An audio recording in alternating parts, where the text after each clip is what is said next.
never left. I'm really interested because he picked Wolf, He did. but and we can see it. Yeah. He's been doing pretty well with Wolf lately. So. And of the characters he plays, this one definitely makes the most sense versus Snake. Oh, right off the bat. Yeah, my man, aggressive effort. Yo, the landing up air. Oh.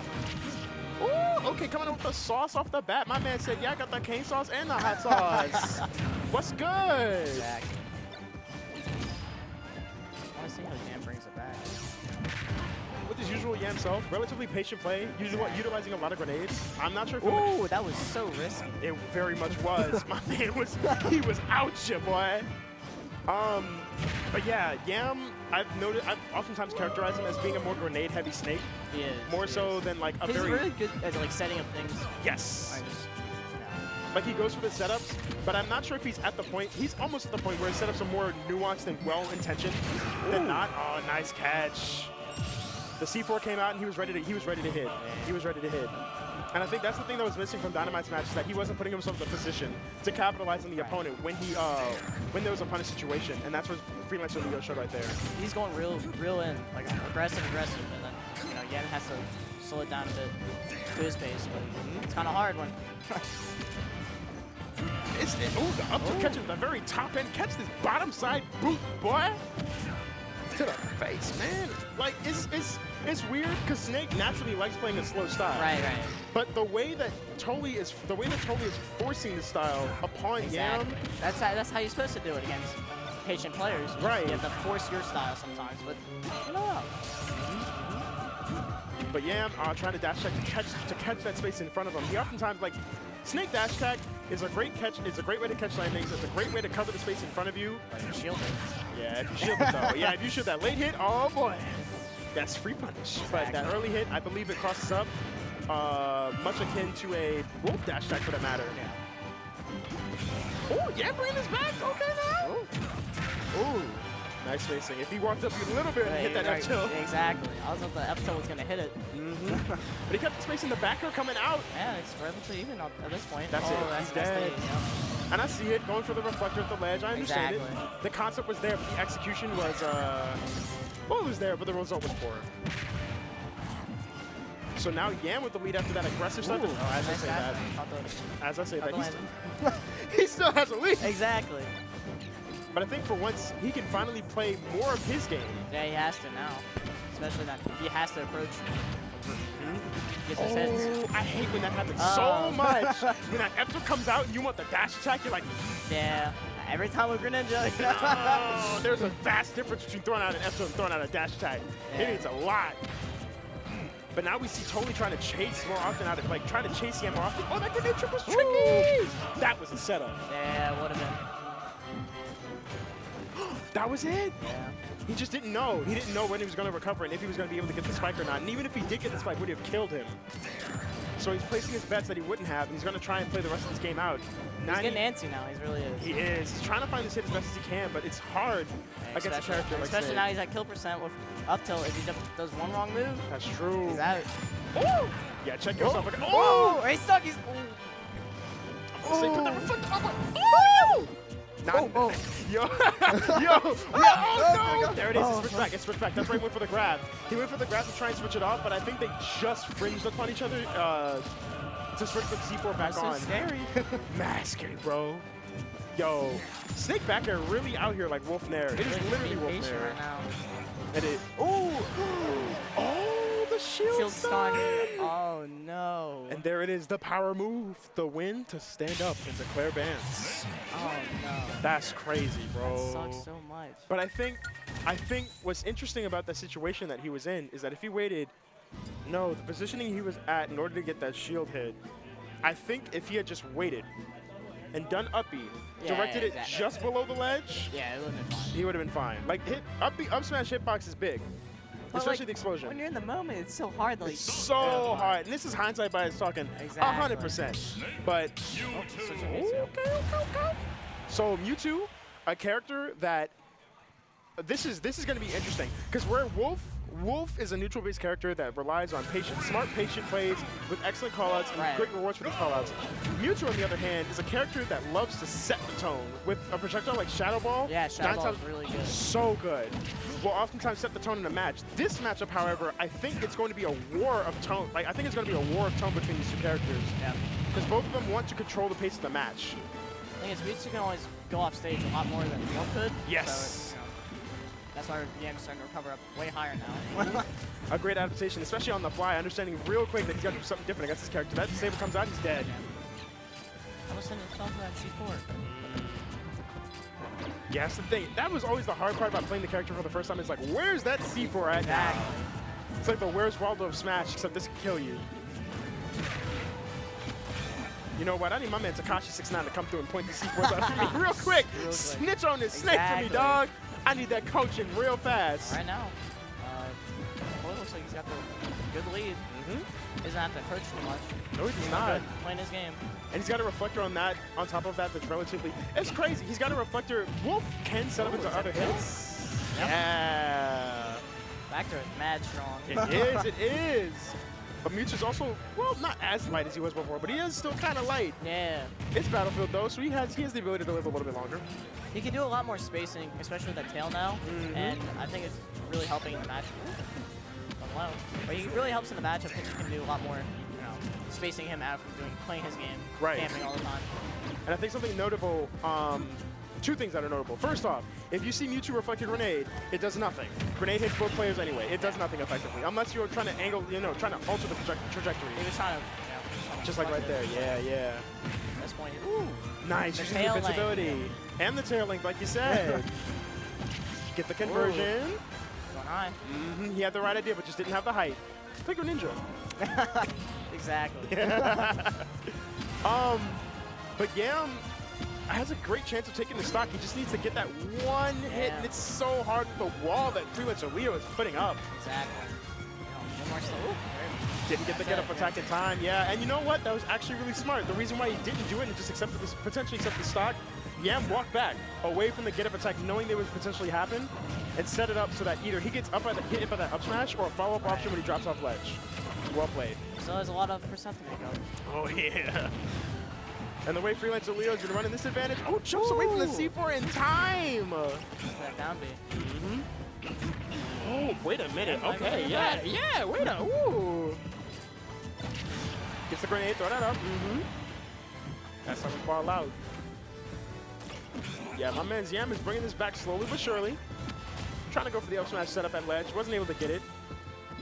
That's kind of the thing about Snake setups, is that when they're well timed, they're ridiculously really hard to get around. But if you get around it early, oh man, they're useless. Well, he brought it back. It's even now. Oh, it was even. Yeah. My man. Dude, my man really Plaxico burst himself. He shot himself in the leg. That's crazy. All right. Oh, that was clean. Look, sometimes the cleanest things don't even have to be combos. Exactly. That strong AF neutral interaction, that's some clean stuff. Ooh. Okay.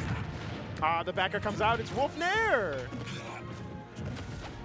All right, gets the dash check, covers the space in front of him. Nice. Teching away. I don't think there was an option that Freelancer could have done to catch that tech either. Back to the camping game. Man! At least this seems more, this is a camping game, but it's more interactive between the two of them. All right, got you. Oh. Yat hopping off the mic on a play Captain Clutch. As I was about to mention before Yat hopped off, this is a more interactive camp session between these two characters because they're, oh, you're dead. Bye-bye. And that's the match. Game 2 going to Freelancer Leo.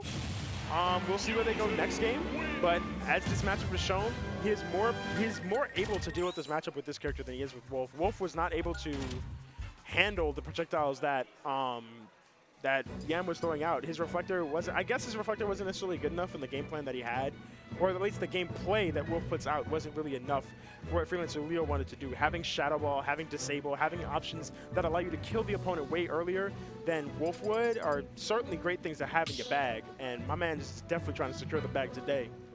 So, Game 3 should be the same characters. I would not be surprised if it was the same, if it was a slightly different character. No, same characters here. Oh, I know you lying. He ain't lying. He really going Palutena. Well, this is different. I'm interested to actually see how this goes now. So Palutena comes out for this match. Solid costume. Christmas colors. But off the bat, yeah, the thing, this matchup, I do, as far as I know, I'm not as informed on Palutena or Snake as the literal mains in the state, but I do believe this is an even matchup that can go wrong for Snake very quickly. It's like 0.5 Palutena favor. So far, Freelancer Leo holding a relatively decent advantage over YAM with solid hits, great callouts. I'm sorry, great interactions within neutral with the tools that he's utilizing. Callouts work too, but like, yeah. Up tilt on shield won't do nothing. 83%. He lost the lead for a little bit, but he's bound to get it back in.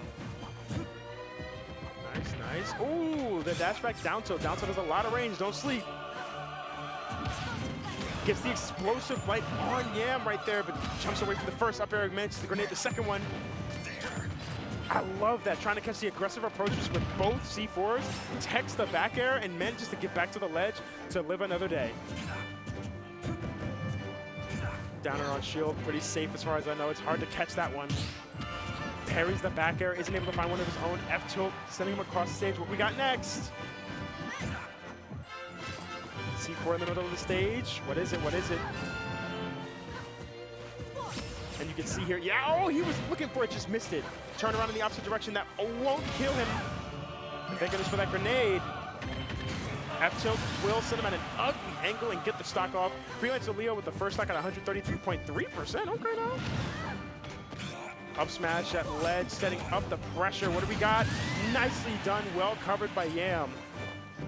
What's interesting is that I believe if he had done drop back, jump, teleport towards platform, he possibly could have gotten away and forced a dash attack out of the situation. Would he have died? I doubt it, but he certainly would have been in a better position. I don't know if Snake would have been fast enough, but the way that YAM was patrolling, it was going to be tough.